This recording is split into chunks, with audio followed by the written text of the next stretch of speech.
हिंद सांस्कृतिक मंच द्वारा 18 साल से कावड़ यात्रा निकाली जा रही है। इस बार भी 10 अगस्त को हिंद सांस्कृतिक मंच के तत्वाधान में कावड़ यात्रा निकाली जाएगी, जिसको लेकर खंडेलवाल धर्मशाला में बैठक का आयोजन किया गया। बैठक को पूर्व विधायक दिलीप सिंह शेखावत ने संबोधित कर यात्रा की रूपरेखा बताई। यात्रा 10 अगस्त को मुक्तेश्वर महादेव मंदिर पर पूजन अर्चन कर रवाना होगी। यात्रा का रात्रि विश्राम उन्हेल में होगा। दूसरे दिन उज्जैन के लिए रवाना होगी, जहां महाकालेश्वर मंदिर पहुंचकर भगवान बाबा महाकाल का जलाभिषेक करेंगे। बैठक में पदाधिकारियों और कार्यकर्ताओं को अलग अलग जिम्मेदारी सौंपी गई। इस मौके पर हिंद सांस्कृतिक मंच के अध्यक्ष दिनेश अग्रवाल, पूर्व नगर पालिका अध्यक्ष अशोक मालवी, विजय पोरवाल, हरीश अग्रवाल आदि मौजूद थे। मेरे जिसको जवाबदारी नहीं वो मेरे साथ हो गए। हेलो भाई टाटा आवाज़ करते करते अब आप सोचो बीजेपी कितना बड़ा धंधा होता है। डीजे पे 15-20 हज़ार रुपया खर्च होता है, कितना बड़ा बजट केवल डीजे का है। अब वो डीजे आपको व्यवस्थित लगे तो थोड़ा अच्छा लगेगा, तो डीजे की हमारी व्यवस्था कौन संभालेगा। उसके बाद में लगभग 200-300 भगवा झंडे रहते हैं। अब भगवा लोगों को पता लगा और झंडे तो जो घूमते तो एक ही गांव के लोगों में 5-25 झंडे निर्माण रहती मेहनत। हजारों कावड़ यात्री मध्य प्रदेश की जो सर्वाधिक बड़ी कावड़ यात्रा निकलती है, उसमें एक कावड़ यात्रा ये भी रहती है। अब आप जैसे हजारों छोटी चीज नहीं है, इसलिए झंडे व्यवस्थित हमारे बड़े 5-50 लोगों के बीच में झंडे रहे, ये व्यवस्था। अब जैसे साहित्य शर्मा उन संतों को निमंत्रण देंगे, संतों के लिए पक्की भी करनी। अब पिछली बार क्या व्यवस्था रही, क्या साधु संतों को हमने आरती में बुला दिया, बुलाना भी चाहिए, लेकिन दिमाग में एक चीज आई, पिछले साल से हमने कार्यक्रम करा कि साधु संतों को केवल त्यागी जी महाराज आरती में रहेंगे, बाकी संतों को पहले बग्गी में बिठाना।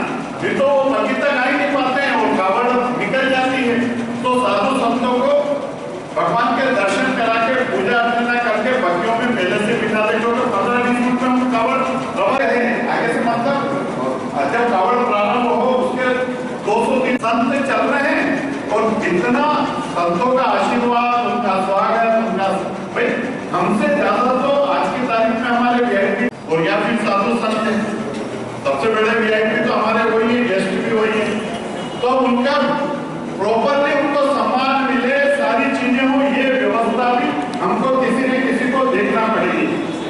अब पूरे शहर में जैसे राजेश जी ककरानी को आज मैंने व्यवस्था दे दी कि पूरे उन सबको ये खुद इन्विटेशन जाके देंगे और उनको निवेदन करेंगे कि कावड़ में आपको पालकी की पूजा करनी है और कावड़ यात्रियों का खूब बरसाना है।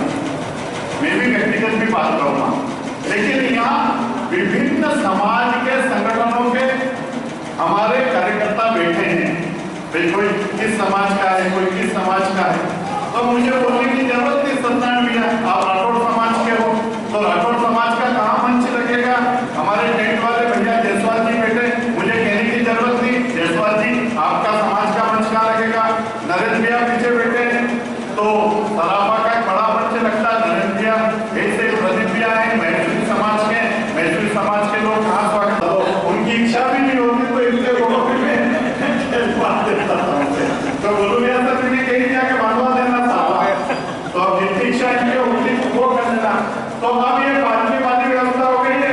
एक कोई भी व्यक्ति नरेंद्र भैया बड़ा दीपक आगे दे देंगे, लेकिन पूजा में हमें कोई ये भी पूछना पड़े माचिस कहाँ है, कपूर कहाँ है, धूपबत्ती कहाँ है, ढोली कहाँ, सारा व्यवस्था कौन करेगा। एक व्यक्ति कोई भी हमको बोले जो लेके आ जाएगा, कौन नंदू भैया ये व्यवस्था है ना। आरती की पूरी व्यवस्था व्यवस्था आरती की हो गई। अब एक बड़ा मतलब हमको तो केवल उसको सिस्टमेटिक जिनको मालूम पड़ा 1-5 जगह रखा, बाकी एरिया बहुत लंबा खाली रह गया। तो इसको मैंने नाम बोलते हैं मनीष भैया, कोई डिस्कशन का विषय नहीं है, कार्रवाई हो गई। जायसवाल जी जितने मन से ठोक सके जायसवाल जी चुका देना और बाकी बात करके अशोक भैया से कह देना, तो अशोक भैया करवा देंगे।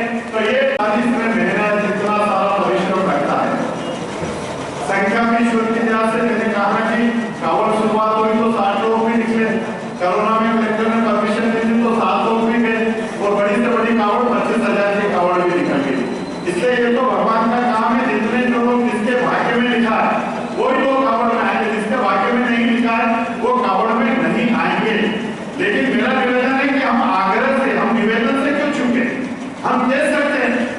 कावड़ निकल रही है, आप हजारों